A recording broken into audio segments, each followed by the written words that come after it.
Live mula sa GMA Network Center, ito ang 24 Oras. Magandang gabi po, Luzon, Visayas at Mindanao. Absuelto sa kasong pandarambong kaugnay sa binansagang pork barrel o PDAF scam si Senador Jinggoy Estrada. Pero hinatulan siyang guilty para sa direct at indirect bribery o panunuhol. Absuelto rin sa plunder si Janet Napoles pero hinatulang guilty para sa corruption of a public official. Nakatutok si Joseph Moro. Pagkatapos ng halos 10 taon mula ng kasuhan kaugnay ng pork barrel scam, binasahan ng sakdal si Senador Jinggoy Estrada sa kanyang pagharap sa Sandigan Bayan 5th Division kanina. Ang kaso, nakipagkuntsabahan umano sa Estrada at kanyang mga co-accused para makakuha ng 183 million pesos na kickback mula sa kanyang Priority Development Assistance Fund of PDAF papunta sa mga NGO ni Janet Napoles na napatunayang mga peke. Sa kasong plunder, not guilty ang hatol ng korte. Sabi sa 396-page decision, may tuturing na plunder kung may nangyaring kuntsabahan para magsagawa ng serye ng aksyon na may intensyong magkamal ng halagang hindi pa baba sa 50 million pesos. Pero sabi ng Sandigan Bayan, hindi daw napatunayan beyond reasonable doubt ang conspiracy o sabuatan sa pagitan ng Estrada at Napoles. Ang co-conspirators daw sa kasong ito ay sina Napoles at ang Deputy Chief of Staff ni Estrada ni si Pauline Labayen. Kahit daw nagpabaya sa Estrada sa pag-monitor ng kanyang PDAF, hindi daw ito nagpapakita na nakikipagsabuatan ang senador. At kahit inamin mismo ni Estrada na sa kanya ang mga pirma sa mga endorsement letter sa mga NGO, sabi ng korte, hindi masasabing may criminal intent ito. Dagdag ng Sandigan Bayan, batay sa ebidensyang iprinisinta ng prosekusyon, halos 10 milyong piso lamang ang halagang naiugnay kay Estrada, mas mababa sa 50 million pesos para masabing ito ay plunder. At kahit sa halagang yun, wala umanong pruwebang napunta ito kay Estrada dahil inamin ng kanang kamay ni Napoles sa si Ben-Hur Luis na hindi niya ito personal na iniabot kay Estrada. Kahit ang prosekusyon sinabi na walang direktang pruweba para patunayang tumanggap ng komisyon si Estrada, maliban lamang sa testimonya ni Ruby Tuason, isa sa mga co-accused. This is a vindication of my name and I am emerging victorious at this point. Pero guilty ang hatol kay Estrada sa isang count ng direct bribery kaugnay ng pagdeposito niya sa kanyang bank account ng 1 milyong piso galing sa isang bogus na NGO. Ang sentensya kay Estrada, pagkakakulong na 8 taon hanggang mahigit 9 na taon, pagtanggal ng karapatang bumoto habang buhay at pinagmumulta siya ng 3 milyong piso. Guilty rin si Estrada sa 2 count ng indirect bribery. Kaugnay naman ito sa pagnanggap niya ng kabuang 5.7 million pesos bilang regalo galing kay Napoles sa pamamagitan ni Tuason noong taong 2008.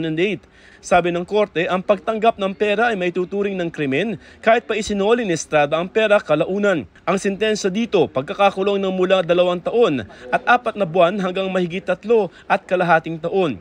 Suspendido rin siya sa public office at may perpetual disqualification sa pagboto.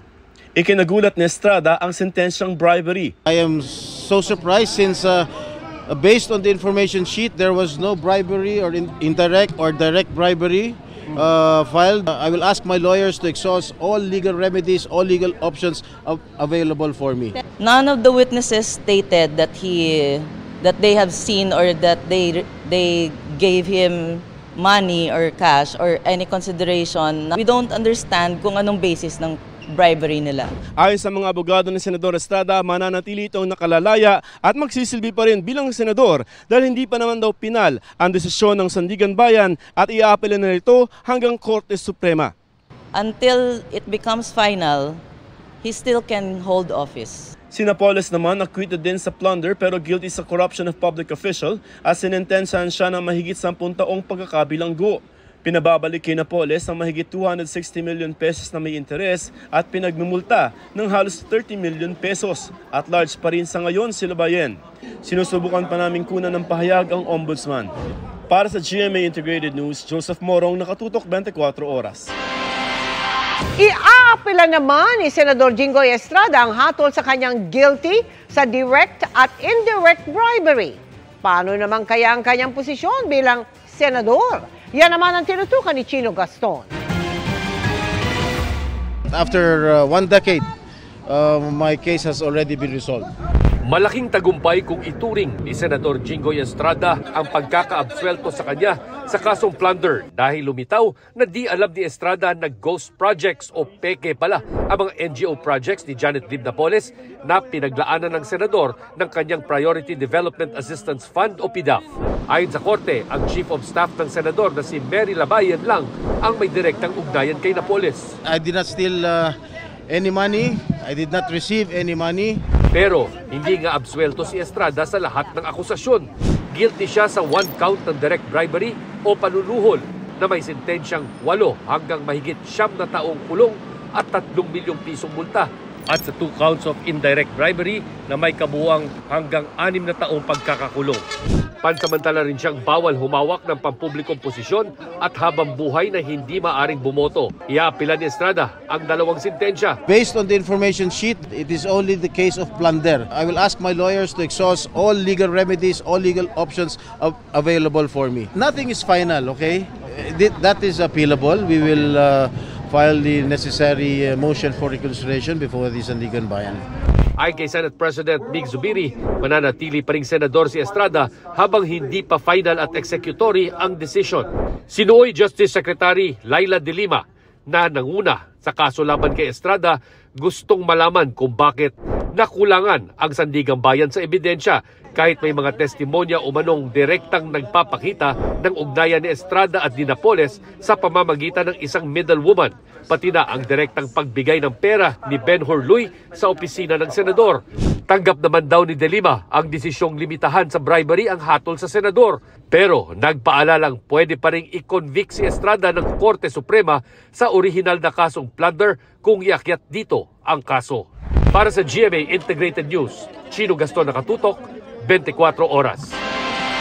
Ilang papeles na lang daw ang kulang sa requirements ng DNR para magpatuloy ang pagtatambak o reclamation sa Manila Bay. Kinwestiyon yan ng isang grupo sa gitna ng dati ng utos ng Korte Suprema na ayusin ang makasaysayang look. Nakatutok si Maki Pulido. Sinisingil ng grupong pamalakaya ang DENR. 5 taon kasi mula nang ilunsad ng DENR ang Manila Bay Rehabilitation Program bilang pagsunod sa utos ng Writ of Continuing Mandamus ng Korte Suprema na ayusin ang Manila Bay. Sa halip na rehabilitasyon ay dredging at reclamation umano ang pinayagan ng DENR. Wala na yung ating coral reefs, 80% to 90% na wala sa kabuhayan ng mga mangingisda. More than 1,000 o 2,000 family na from Bulacan to Cavite City na wala na ng tirahan at kabuhayan, ano pang kailangan nating i-assess? Kaya kung dati umaabot daw ng 20 banyera ng isda ang nahuhuli ng pamilya nila Arnie sa Manila Bay, ngayon swerte na raw kung makaisa.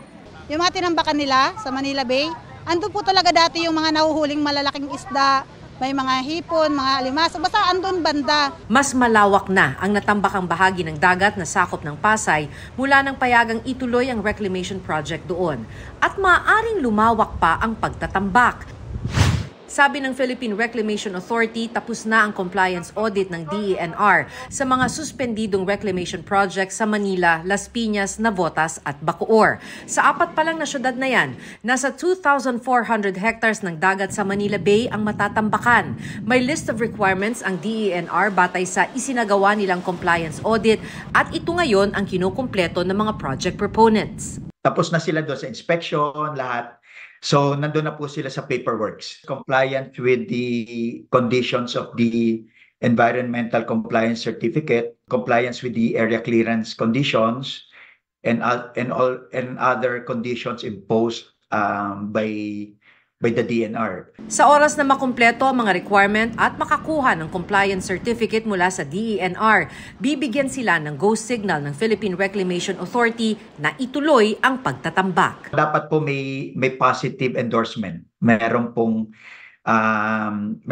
in writing na sinabi po na nakapag-comply na po itong mga projects na ito before we can order them to resume their activities po. Just like what we did with the 2 Pasay projects. Nagkaroon ng report and then the report was endorsed to OP and PRA. So PRA would order the resumption. Hiningan na namin ng pahayag ang DENR pero wala pa itong tugon. Para sa GMA Integrated News, Maki Pulido, nakatutok 24 oras. Kamustahin po natin ang lagay ng trapiko sa North Luzon Expressway, lalo ngayong unang araw ng Coldplay concert sa Philippine Arena. At nakatutok doon live si JP Soriano. JP!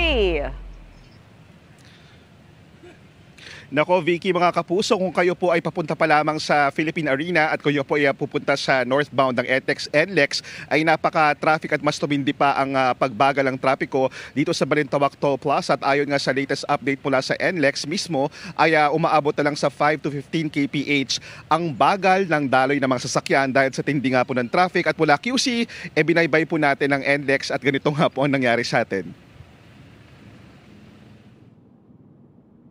Mula sa Timog Avenue sa Quezon City, inabot ng 1 oras bago kami nakarating sa kalsada papasok sa NLEX Balintawak bandang alas 4 ngayong hapon.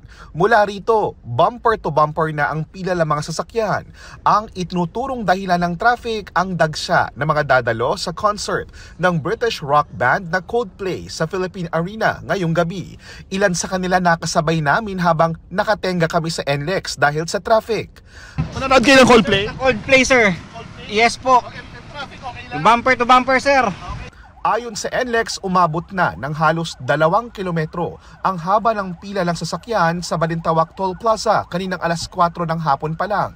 Paglagpas naman ng Balintawak Toll Plaza, papuntang NLEX Harbor Link Interchange northbound, muling babagal ang daloy ng trapiko dahil sa dami ng sasakyan. Mula rito ay 5 to 15 km per hour lang ang takbo namin. Pero ang ilang motorista, di lang ang concert sa Philippine Arena, isinisisi ang traffic. May kawayan po ang problema po, kawayan. Oo, may kawayan. Doon po nag-iimbudo po kaya nakakaroon ng traffic.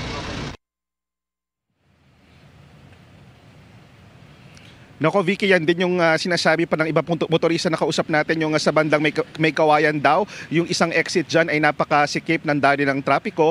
Pero bukas po, ihanda po ulit ng mga kapuso natin, mga kababayan natin pupunta sa NLEX dahil meron pang part 2 yung Coldplay na concert dito sa Philippine Arena. Kaya asahan na rin ang matinding traffic lalo pat weekend din. At yan muna ang latest. Balik muna sa iyo, Vicky. Maraming salamat sa iyo, JP Soriano. Pinagtatanggal ng MMDA ang ilang mga nakahambalang sa daan, kabilang ang ilang mga sasakyan sa gilid ng mga kalsada. Nakatutok si Rafi Tima. Halos araw-araw na raw iniikutan ng MMDA Strike Force ang lugar na ito sa Quezon Avenue sa Quezon City. Pero paulit-ulit pa rin ang paglabag na kanilang nakikita. Obstruction sa daanan ng mga tao. Kaya pinagkukumpiska ang mga nakaharang at nakaparada na sa gilid ng kalsada, kabilang ang sidecar na ito. At para ipakitang seryoso ang MMDA sa kanilang anti-sagabal operation, wala pang 1 oras, muli nilang binalikan ng lugar. Mabuti na lang at walang nakitang bumalik na sagabal. Sa pag-ikot ng Strike Force sa Quezon Memorial Circle at East Avenue, halos hindi natinag ang mga pampasaherong jeep na nag-aabang ng mga pasahero. Tsaka lang umabante ang ilan nang makita kung gaano kadami ang MMDA personnel na naninita. Batid naman daw ng mga driver na hindi ito ang tamang babaan at sakayan. Kaya goodbye na sa 1,000 pesos na multa. Wala pong gawa eh. Patikita lang po. Wala pong ganong pasahero pag gano'n eh. Kaya dito lang nakapag-abang pasahero. Malinaw naman sa signage na no loading and unloading zone ng lugar. Ayon sa MMDA, batid nila ang karaniwang dinadahilan ng mga PUV drivers na habol nila ay mga pasahero, kaya sila napipilitang huminto rito. Kung ang mga buses or let's say mga jeeps natin, hindi sila hihinto at magsakay ng pasahero, then the passengers will have no choice. Pupunta sila sa tamang loading and unloading area. At para sa isang kalsadang abala at laging puno ng mga sasakyan, ang ilang segundong pagtigil ng anumang sasakyan, magdudulot na ng ilang minutong trapiko. If you are loading and unloading a passenger, it will take you more than 30 seconds or even more than 1 minute. So nangyayari dyan na antala ang smooth flow ng traffic ng ibang mga motorista. Sa Commonwealth Avenue, hindi pinatawad ng MMDA ang mga kotseng nakaparada sa harap ng isang car dealership. Dahil double park na ang mga ito, lagpas na sila sa itinakdang parking easement ng establishmento at humarang na sa daanan ng tao. Sa iba pang operasyon ng MMDA sa E. Rodriguez sa Quezon City, Shaw Boulevard at Wakwak sa Mandaluyong, umabot sa 28 drivers ang tinikitan. 2 motorsiklo at 8 sasakyan ng Tino at dinala sa impounding area. Para sa GMA Integrated News, Rafi Tima nakatutok, 24 oras.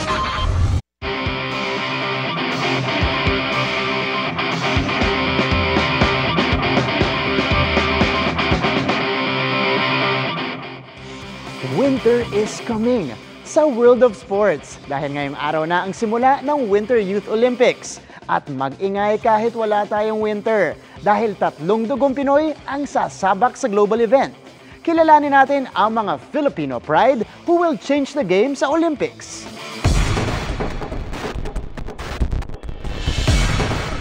Tatlong kabataang Pinoy mula sa iba't ibang bahagi ng mundo in one global sports event. Meet our Pinoy pride na sasabak sa 4th Winter Youth Olympic Games sa Gangwon, South Korea. Representing the Philippines in short track speed skating, ang 16-year-old Filipino-American na si Peter Grosclose.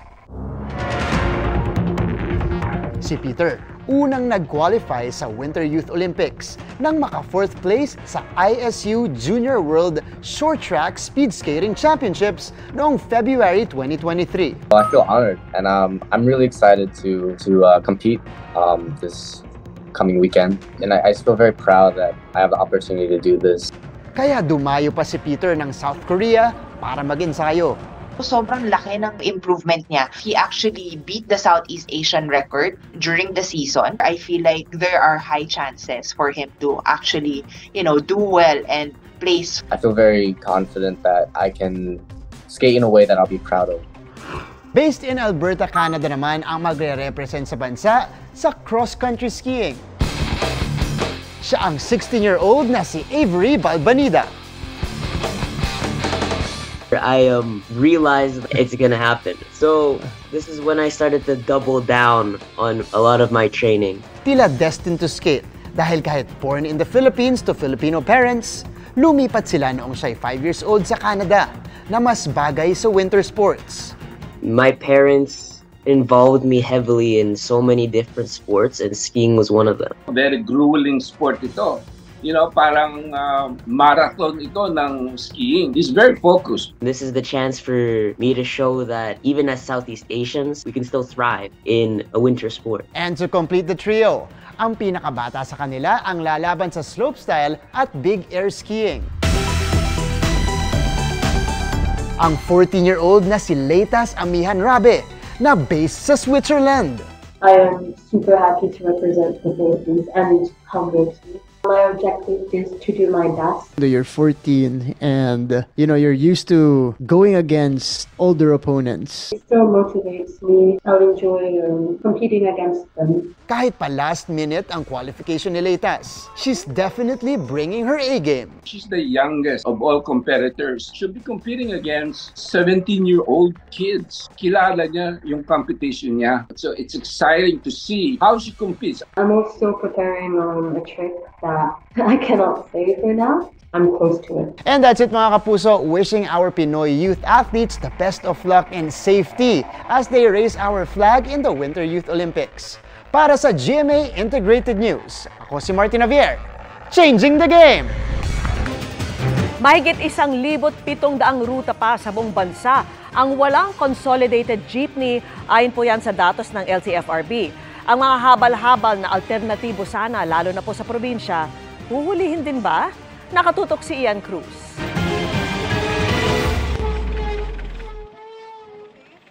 Tiniyak ng LTFRB na di kakapusin ng mga masasakyan ang mga commuter simula February 1, petsa kung kailan ituturing ng kolorum ang lahat ng mga jeepney di nag-consolidate ng kanilang prangkisa. Yan ay kahit pa mahigit 1,700 ruta sa buong bansa ang wala pang nagko-consolidate na jeepney base sa dokumento mula sa LTFRB na sinuri ng GMA Integrated News Research. Pinakamarami sa Bicol, sunod sa Metro Manila, kung saan mahigit 300 ruta pa ang walang consolidated jeepney. I assure you, like in NCR, ito ho ay mga short distance routes lang po. Git ng LTFRB, kayang puna ng mahahabang ruta ang mga maiksing ruta na hindi nag-consolidate ng prangkisa. Marami po doon mga short distance route from halimbawa A to B, pero may A to C na dumadaan sa A to B. May mga bus, may mga jeep, may mga UV. Kaya po napupunan po yun. Isa itong Commonwealth Avenue sa daanan ng maraming biyahe ng public utility jeep, gayon din ng iba pang pampasaherong sasakyan. Kaya naman magkakaalaman sa February 1 kung kakapusin ba ng sasakyan dito dahil sa dami ng pasahero. Sakaling kapusin, may mga libreng sakay naman daw ang gobyerno na sasalo sa mga dating naisasakay ng mga di nag-consolidate ng jeepney. Magpupulong din sa Lunes ang LTO at mga regional heads nito bilang paghahanda sa panguhuli nila sa February 1. Natatarget hindi lang sa mga kolorom na jeepney, kundi mga hindi pa rehistradong sasakyan. May criminal liability up to 5 years imprisonment plus up to 3 million peso fine. Criminal po yan, may imprisonment po ang kolorom. Kung dati wala. Babantayan din ng LTO kung saan kulang ang public transport. That's why we're coordinating with all bus companies rin, no? Para just in case meron tayong mga nakabang. Sa ilang lugar, habal-habal ang alternatibo sa jeepney. Pero sabi ng LTO, kahit sila pwedeng hulihin ng ahensya. Para sa GMA Integrated News, Ian Cruz, nakatutok, 24 oras. Dineklara bilang special non-working holiday ang February 9. Ayon po sa Malacanang, para yan sa pagdiriwang ng Chinese New Year na mangyayari naman kinabukasan, February 10. Tatapat ang bisperas ng Chinese New Year sa araw ng Biyernes. Kaya may enjoy ng publiko ang long weekend. Samantala, nagpasaklolo ang isang ginang matapos daw hindi ibalik ng dati niya kinakasama ang kanilang anak mula nang magbakasyon ito sa Maynila. Mauwi na ba yan sa agawan ng kustodiya? Tunghayan sa aking pagtutok. Isang ina mula sa Ormoc, Leyte, mag-iisang buwan nang nangungulila sa kanyang unika iha. Bakit hindi nyo tanongin yung bata kung kanina sigurado ba na yan ang inaano mo? Bakit naman po ganito yung ginawa? Namimiss ko po yung bata. Tapos hindi ko na po siya makausap. May kasunduan ng magulang ng dalagita na ibabalik sa ina ang bata pagkatapos ng bagong taon. Pero hindi na raw ibinalik sa kanya ng dati niyang kinakasama ang kanilang anak mula nang magbakasyon ito sa Maynila noong Pasko. Gusto ko po sana na kahit papaling anak ko, gusto ko po sana meron siyang father na nakikita lang. Mas pinili ko po na yung kumbaga yung isip ng anak ko na Christmas, ma-feel niya po na may tatay po siya. Mula sa Ormoc, Leyte, lumipad pa Maynila si Jocelyn Doves para sa isang makalagang misyon. Ang mabawi sa dati niyang kinakasama ang kanyang unika iha, ang 13 taong gulang na si Patricia, hindi niya tunay na pangalan. Bit-bit ang isang kasunduan sa pagitan niya at ng ama ng kanyang anak. Desidido si Jocelyn na makasama muli ang anak, na ayaw daw ibalik sa kanya ng dating kinakasama. Binigyan ko pa po siya ng 2 days allowance. Sabi ko, sige, pwede ka pang magstay until 5 kung meron pong problema or ano. Pwede pa until January 5. Kaya inantay ko pa rin po siya hanggang January 5. Nasabi ko nga, tinext ko, sabi ko, ibalik mo yan. May school yan. Papasok na yan sa school. Huwag mo nang tagalan. Kasi kinakabahan na po ako kasi hindi ko po makontak eh. Ilang saglit pa, dumating na ang mag-ama. Agad silang pinagharap sa barangay ng Violence Against Women and Their Children o VAUSI officer. Ang paliwanag ni Elvin. Sa batang desisyon, hindi sa akin. Sa batang desisyon, pag gusto ko sumama sa kanila, sa nanay niya, sa lola niya, walang problema sa akin. Pero pag ayaw ng bata, huwag nating pilitin. Hindi naman daw niya pinipigilan ang anak na umuwi sa Ormoc. Dapat talaga na kaya nga po, inulit nyo lang eh. O ano po yung gawin ko? Hilahin ko to para ibalik doon na ayaw niya umuwi. Sabihin niyo po, pakisakit po. Hilahin ko to, talian ko to para umuwi lang doon. Ang say naman ng kanilang anak na si Patricia. Mas nafe-feel ko po na kahit malayo po yung papa ko po, mas nafe-feel ko po na mahal po ako ng papa ko po. Ang dapat na sana'y bakasyon ng mag-ama, mauwi na nga ba sa agawan ng kustodiya? Abangan ang aking buong report ngayong linggo, 5 p.m. sa Resibo.